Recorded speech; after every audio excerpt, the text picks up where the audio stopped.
শুনবো যে বাংলাদেশে যে রাজনৈতিক পট পরিবর্তনের সাথে সাথে ব্রিটেনে অ্যাসাইলাম যারা আবেদন করেন তাদের সেই অ্যাসাইলামগুলো কিভাবে গ্রহণযোগ্য হয়, এবং আপনারা জানেন যে যদি সঠিক ইনফরমেশন দিয়ে সঠিকভাবে যদি কোনো অ্যাসাইলাম ক্লেম করা হয় সেই অ্যাসাইলামগুলি পাওয়ার সম্ভাবনা থাকে। সেই ক্ষেত্রে এখন যেহেতু আওয়ামী লীগ আসলে ক্ষমতাচ্যুত হয়েছেন, সেই হিসাবে আওয়ামী লীগের পক্ষ থেকে অর্থাৎ আওয়ামী লীগের প্রমাণ সাপেক্ষ যদি কেউ অ্যাসাইলাম দিয়ে থাকেন সেই অ্যাসাইলামগুলি পাওয়ার জন্য অধিক সম্ভাবনা রয়েছে। শুনবো বিশিষ্ট আইনজীবী ব্যারিস্টার মুজিবুর রহমানের কাছ থেকে। আসলে আসলে বাংলাদেশের যে রাজনৈতিক পরিবর্তন হয়েছে এই পর্যন্ত 2009 সাল থেকে 2024 সাল পর্যন্ত অনেক মানে অ্যাসাইলাম পেয়েছে বিএনপি এবং জামাতের গ্রাউন্ডে।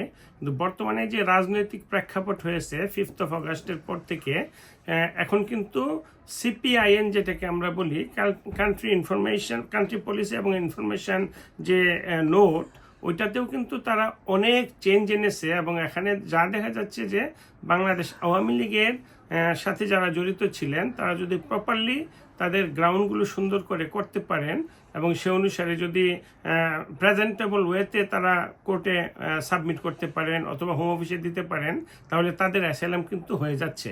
গতকাল আমি কোর্টে গিয়েছিলাম হ্যাটন ক্রস, এবং ওখানে খুব সুন্দর করে একটা অ্যাসাইলামের হিয়ারিং করেছি এবং জাজ খুব সুন্দর করে প্রশংসা করেছে। এবং দেখলাম যে সিপিআইএনের যে রেফারেন্সটা দিয়েছি এখানে বাংলাদেশ আওয়ামী লীগের পক্ষেই বেশিরভাগ কথা বলা হয়েছে।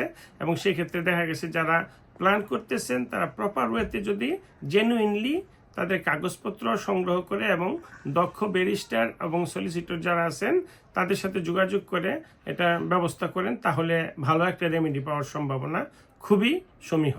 তাহলে আপনি মনে করছেন যে বাংলাদেশের রাজনৈতিক পট পরিবর্তনের সাথে সাথে ব্রিটেনেও অ্যাসাইলামের পট পরিবর্তন হয়েছে? জি অবশ্যই, কারণ হলো কি বাংলাদেশে যে ঘটনাটা ঘটেছে এটা তো আসলে অভূতপূর্ব একটা ঘটনা।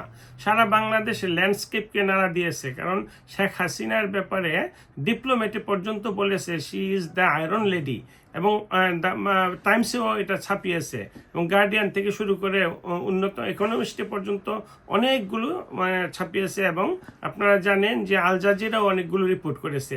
তো সেক্ষেত্রে সারা বাংলাদেশের যা ঘটনা ঘটতেছে সারা পৃথিবীর সচেতন মানুষেরা এগুলো জানেন, এবং বাংলাদেশ এবং ব্রিটেনের সাথে একটা সুন্দর একটা সম্পর্ক রয়েছে। সেই ক্ষেত্রে ব্রিটেনের লোকেরা ইচ্ছায় বা অনিচ্ছায় তারা এগুলো জানে জিনিসগুলো। আমরা কোর্টে গেলে দেখতে পাই যে জাজেরা খুবই মানে আগ্রহী এইসব ব্যাপারগুলো জানার জন্য এবং শোনার জন্য। তো সেক্ষেত্রে দেখা যায় যে বাংলাদেশের চেঞ্জের কারণে ইউকেতেও অনেক সুন্দর একটা চেঞ্জ এসেছে, এবং যারা জেনুইন অ্যাসাইলাম সিকার তারা ভালো রেমেডি পাচ্ছে। সেই জেনুইনগুলো প্রমাণ করার জন্য কি কি ডকুমেন্ট লাগবে? আসলে এটা প্রমাণ করার জন্য বেসিক্যালি তাদের মেম্বারশিপ মানে পলিটিক্যাল ইনভলভমেন্ট লেটার লাগে। তার সাথে যদি কেউ কোনো মামলা করে থাকে, কোনো থ্রেটনিং দিয়ে থাকে, সবচেয়ে বড় কথা হলো ডকুমেন্টের চেয়ে পার্সোনালি যদি একটা মানুষ সুন্দরভাবে আলোকিত হয়ে থাকে এবং তার প্র্যাকটিক্যাল গ্রাউন্ড থেকে থাকে, তাহলে তাকে একটু গাইডলাইন দিলে সুন্দর করে সেই জিনিসগুলো বলতে পারে। এবং অ্যাসাইলামের ক্ষেত্রে আপনারা জানেন যে ক্রেডিবিলিটি ইস্যু হলো একটা গুরুত্বপূর্ণ বিষয়। কেউ যদি বিশ্বাসযোগ্যতার সাথে আনসারগুলো সুন্দরভাবে দিয়ে যেতে পারে, এন্ড অফ দ্য ডে সে কিন্তু একেবারেই মানে পেয়ে যায়, আর দুইবার কোর্টেও যেতে হয় না, প্রথম এবং সেকেন্ড ইন্টারভিউর মাধ্যমে পেয়ে যায়। মানে আমাদের অনেক ক্লায়েন্ট এভাবে পেয়েছে।